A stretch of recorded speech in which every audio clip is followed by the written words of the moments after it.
5 étapes pour retrouver des relations familiales harmonieuses. Bienvenue dans cette nouvelle vidéo. Vous l'avez compris, on va parler de relations au sein de la famille et Dieu sait si c'est pas toujours simple. Bonjour et bienvenue, je suis Émilie Gou, cofondatrice de l'école de Feng Shui Françoise Chevalier. Je suis également formatrice et coach en Feng Shui humain et développement personnel au sein de l'école. Alors, aujourd'hui, pourquoi j'ai envie de vous parler de ce sujet-là? Parce que, conserver des relations familiales qui soient harmonieuses, qui soient calmes à la maison, ça relève souvent du défi. C'est pas vraiment évident. Et nombreuses sont les personnes qui viennent à nous, on le voit même dans nos élèves qui viennent apprendre auprès de nous, à quel point il y a un enjeu émotionnel qui est terrible avec les relations familiales. Et précisément, ça se passe jamais tellement comment on a envie.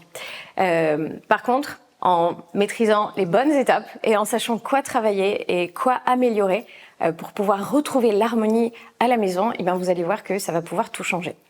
Donc, la première chose que je vous invite à faire pour retrouver des relations au sein de la famille qui soient calmes, qui soient harmonieuses, qui soient paisibles, c'est d'aller travailler tout simplement sur les énergies de la maison, les énergies du lieu de vie.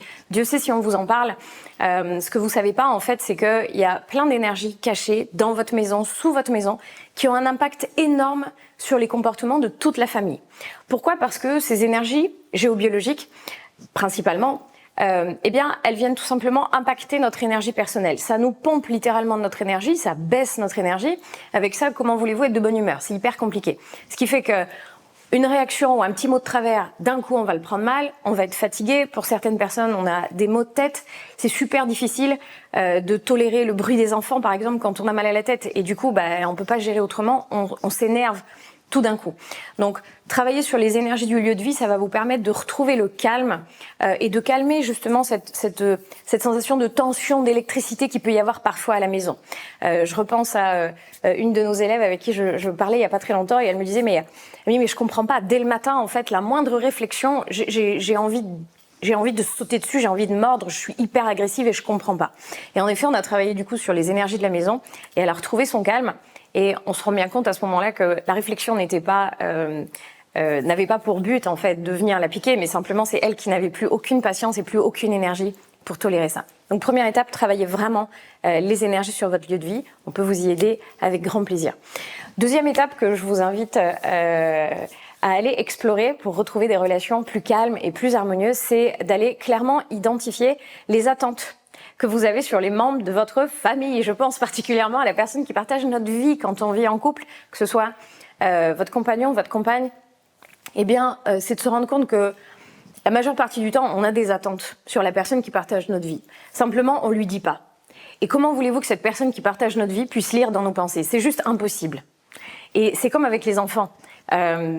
Plutôt que de s'énerver parce qu'ils n'ont pas rangé leurs jouets, il suffit de leur demander, en fait. Ils peuvent pas deviner, à un moment donné. Et chacun vit sa vie, en fait, à l'intérieur de la maison. Chacun a besoin de son espace, chacun est dans sa personnalité, l'expression de lui-même, ses émotions, son énergie. Et à un moment donné, faire en sorte que tout ce petit monde puisse cohabiter sereinement, ça passe par observer les attentes que je peux avoir sur chacun des membres de la famille. Peut-être les attentes que j'ai sur moi-même aussi, Peut-être qu'une des attentes que je peux avoir va être d'être beaucoup plus calme, d'être plus tolérante, d'être plus patiente. Ça, on le trouve souvent avec les mamans qui aimeraient être beaucoup plus patientes avec les enfants.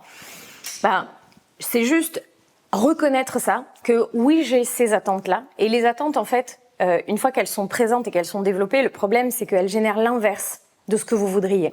Donc, quand vous attendez de votre enfant qu'il soit calme, précisément, vous lui envoyez une information qui fait que lui, il va être complètement l'inverse. Donc, identifiez-les, ces attentes-là. Pour ça, je vous propose quelque chose de tout simple. C'est vraiment une liste sur une feuille, votre cahier. Qu'est-ce que j'attends de mes enfants? Je voudrais qu'ils soient comment? Je voudrais qu'ils soient plus comment? Moins comment? Mon partenaire ou ma partenaire de vie, je voudrais qu'il ou elle soit comment? Je voudrais qu'il ou elle fasse quoi? Dise quoi? Ne dise pas quoi? Ne fasse pas quoi? Ça, c'est hyper précieux parce que vous allez voir que ça vient simplement faire écho, encore une fois, à des besoins et à des peurs. Je vais vous en parler un peu plus tard. La troisième étape que je vous propose pour améliorer la qualité des relations à l'intérieur de la famille, c'est d'aller vraiment libérer toutes les frustrations, les rancœurs, le ressentiment que vous pouvez avoir. Alors, le degré, il va du simple petit ressentiment jusqu'à carrément la colère.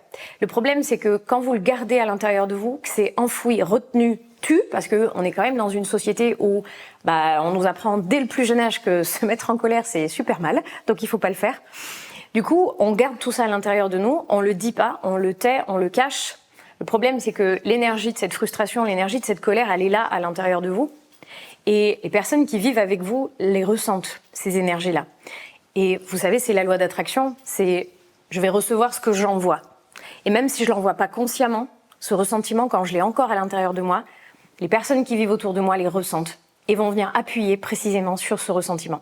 Et je crois profondément que c'est une invitation à accepter de vivre sa colère, accepter de vivre la frustration et surtout accepter de la reconnaître et de s'en libérer.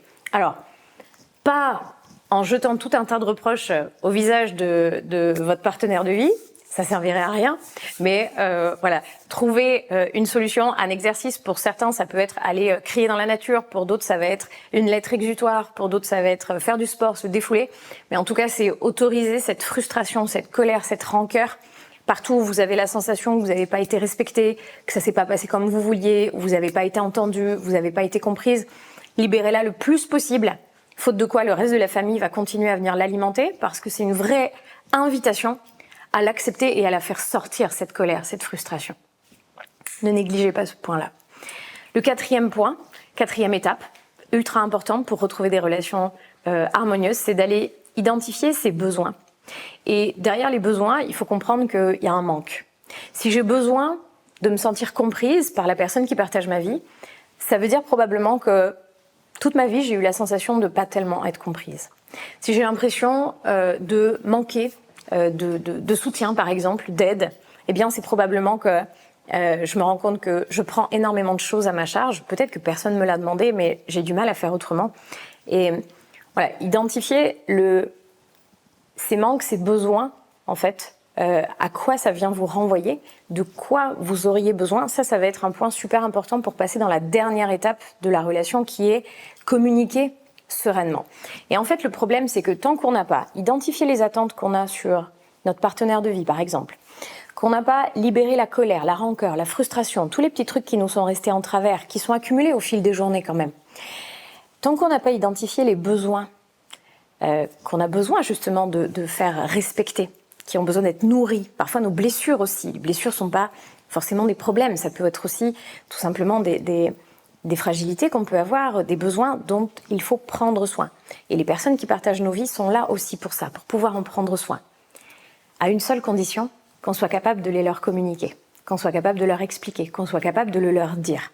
Simplement, communiquer de façon sereine, de façon équilibrée, j'ai envie de dire, ça ne passe que par identifier mes attentes, libérer toutes mes colères, faute de quoi je vais pas communiquer, je vais balancer un flot de reproches, et là c'est la dispute assurée à la maison, donc bonjour la relation harmonieuse, hein, là c'est carrément l'inverse, et identifier les besoins que j'ai besoin de partager justement à mon entourage. N'oubliez pas que aucune personne de votre entourage n'a la capacité de lire dans vos pensées. Ça veut dire que c'est de votre responsabilité, de votre ressort, que d'être capable de dire à votre entourage, à vos enfants, vos amis, vos parents, votre partenaire de vie, de dire ce dont vous avez besoin, pourquoi vous en avez besoin, pourquoi vous vous êtes senti blessé.